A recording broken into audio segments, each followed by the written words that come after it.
Hello, good afternoon po. Ako po si Nadeline Montañez, isa po sa magulang na naging estudyante ni Ma'am Charlene Oliveros at naging pangulo ng samahan ng Homeroom PTA sa kanya pong hinahawakang advisory class. At ganoon din po, ako rin po ang naging kalihim ng grand grade ng grade 12. Ganun din po, ako rin po ang naging ingat yaman ng samahan ng pangkalahatang samahan ng mga magulang ng Alabat Island National High School.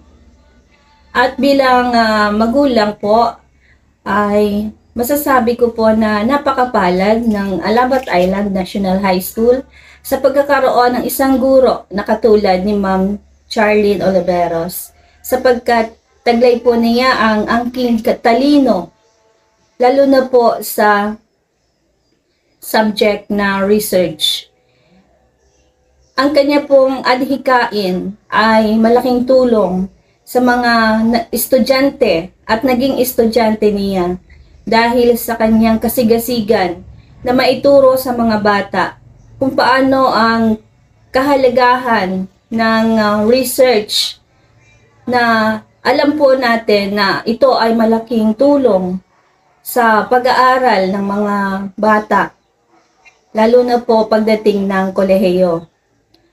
Masasabi ko po na isa siyang masipag na guro, may malasakit sa kanyang mga estudyante, sapagkat base po sa obserbasyon ko sa aking anak na naging estudyante niya, ay napakapalad po ng mga bata na nai-handle dahil nakapagtapos sila na may kaalaman at marunong sa subject na research.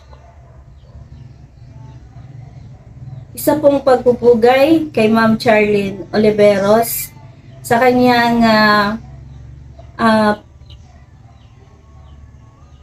kanyang commitment sa pagtuturo, sapagkat napakalaking tulong ng kanyang nagawa sa mga batang nagsipagtapos sa Alabat Island National High School.